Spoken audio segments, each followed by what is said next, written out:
भरतशेठ गोगावलेंनी ज्या पद्धतीने हा आरोप केलाय, मला भरतशेठ गोगावलेंना सुद्धा एक प्रश्न आहे की 17 ऑक्टोबर 2024 ला जो तुमच्या घरामध्ये तुम्ही बागलामुखी म्हणून जे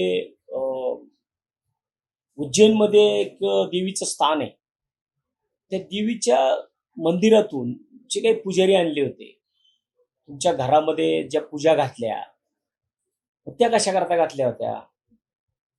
त्या पूजा तुम्ही घरामध्ये बोलवून महाराजांची पूजा केली, ते 11 महाराज बोलावले, त्या 11 महाराजांकडनं घरामध्ये पूजा करून घेतल्या, त्यांच्या पूजा केल्या त्या महाराजांच्या. मला वाटतं की जर भरतशेठ असे म्हणत असतील तर अंधश्रद्धा निर्मूलन समितीकडे आम्ही तक्रार केली पाहिजे. आम्ही तक्रार करू आणि तक्रार करून भरतशेठ गोगावलेंवरती अशा प्रकारे बाहेर राज्यातनं मांत्रिक आणायचे, घरामध्ये पूजा घालायच्या, हे कितपत योग्य आहे? घरामध्ये पूजा घालून तुम्ही आघोरी पूजा आहे, व्हिडिओ आहेत, ते फोटो आहेत, ही घरामध्ये पूजा घालायच्या निवडणुकीच्या आधी. बरोबर 20 नोव्हेंबरला निवडणूक होती आणि 17 ऑक्टोबर 2024 ला भरतशेठच्या घरामध्ये मुक्कामी लोक होती. ही मुक्कामी लोक त्यांच्या घरामध्ये कुणी कशा करता बोलवले होते? तुमचा जर तुमच्या कामावरती विश्वास आहे ना, मग तुम्ही ह्या अशा आघोरी पूजा कशा करता घातल्या घरामध्ये? आता जो आरोप तुम्ही करताय त्याचे काही पुरावे आहेत आपल्याकडे? आता व्हॉट्सअपला व्हिडिओ आहे, फोटो आहेत, या सगळ्या गोष्टी माझ्याकडे आहेत ना. 17 ऑक्टोबर 2024 ला हा सगळा प्रकार त्यांच्या राहत्या घरी महाडमध्ये, मला वाटतं त्यांचं फोटो बाहेर काढले शक्यता 100% काढेल ना. व्हिडिओ तर आत्ता देतो मी तुम्हाला. ज्या पूजा ज्या पद्धतीने घातलेली दिसतीये, होम हवन केलंय, त्याच्यामध्ये ते नाही का आता असे साधू बिधू बसतात, ओम फट स्वाहा करतात, अशा पद्धतीने ते दोन्ही हातामध्ये ते काय घेतलंय आणि ते त्या यज्ञामध्ये टाकतात. अशा प्रकारचे व्हिडिओ आहेत आमच्याकडे, फोटो आहेत त्यांचे. बरं, तुम्ही बाहेरचे महाराज आणून घरामध्ये त्यांची पूजा करताय. बागलामुखी म्हणजे हे असं ऐकून आहे मी की बागलामुखी म्हणजे हे अतिशय कडक असं देवाचं स्थान आहे की त्या ठिकाणी बऱ्यापैकी राजकारणी महाराष्ट्रातले तर बऱ्यापैकी जातात आणि एवढे मोठे चार्जेस आहेत तिथले.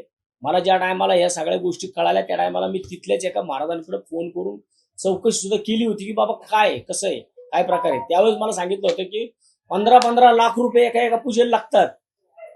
म्हणजे एवढे मोठे पैसे जर तुम्ही महाराष्ट्राच्या बाहेरनं महाराज बोलावता, त्यांना तिथं त्यांच्या पूजा अर्चा करता, मुक्कामी त्या लोकांना 2-2, 3-3 दिवस तुमच्या इथे ठेवता, हे कितपत योग्य आहे? एक महिला जर आपल्याला सर्वांना माहिती आहे की उद्धव साहेबांची तब्येत बरोबर नसते, उद्धव साहेबांच्या पाठीमागे, आदित्य साहेबांच्या पाठीमागे, आम्हा सर्व शिवसैनिकांच्या पाठीमागे जर त्या एक आदिशक्ती म्हणून उभ्या राहत असतील तर मग ह्यांच्या पोटामध्ये गोळा यायचं कारण नाही ना. त्यांनी केलेलं हे विधान अतिशय चुकीचं आहे आणि हे आम्ही शिवसेना म्हणून मी त्यांच्या विधानाचं, मला वाटतं की महाराष्ट्रातल्या सर्व महिला भगिनींनी, चित्रा वाघताईंनी सुद्धा याचा निषेध केला पाहिजे. एक महिला जर सक्रिय नाहीये, त्या जर कुठं दिसत असतील, कुणाच्या पाठीमागे उभे राहतात, त्यांच्यावरती अशा प्रकारचा आरोप करणं एक प्रकारच्या सर्व महिला भगिनींवरती आरोप केले गेले आणि तो चुकीचा आहे. त्यांच्यावरती जर अशा प्रकारे आरोप करत असेल तर भरतशेठ, आम्ही तुमच्यावरती आरोप करतोय, तुम्ही अशा आघोरी पूजा का घालता? जर लोकांमध्ये जर तुम्ही जाता, लोकांची तुम्ही कामं करता, मग बागलामुखीवरनं महाराज लोक बोलून त्यांची पूजा करण्याची तुमच्यावर का वेळ येते? जनतेची पूजा करा, जनता तुम्हाला निवडून देईल. ठाकरेंच्या सुनेला या राजकारणात आणलं जाते की त्यांच्यामुळे सेना? मला वाटतं की हे भरतशेठ गोगावले यांच्या अकलेची निघालेली दिवाळी आहे. भरतशेठ गोगावले ज्या पद्धतीने आतापर्यंत वागत आले आणि आज त्यांनी रश्मी वहिनींवरती जो काही आरोप केलाय तो आरोप अत्यंत चुकीचा आहे. आज एका बाजूला आपण म्हणायचं की महिलांना राजकारणामध्ये आलं पाहिजे, महिलांनी राजकारणामध्ये सहभाग घेतला पाहिजे, आणि दुसऱ्या बाजूला ज्यांचा या विषयाशी काही संबंध नाहीये. आजपर्यंत मला वाटतं की जर वहिनींचा काही त्याच्याशी संबंध असता तर त्या सक्रियपणे दिसल्या असत्या. एखादी महिला जर एखाद्या नवऱ्याच्या, तिच्या मुलाच्या पाठीमागे जर पहाडासारखी उभी राहत असेल तर त्यांच्यामुळेच सगळं चालतं हे म्हणणं मला वाटतं की भरतशेठ गोगावलेंची चुकी आहे. आणि ते त्यांचं अकलीचं निघालेलं दिवाळ आहे.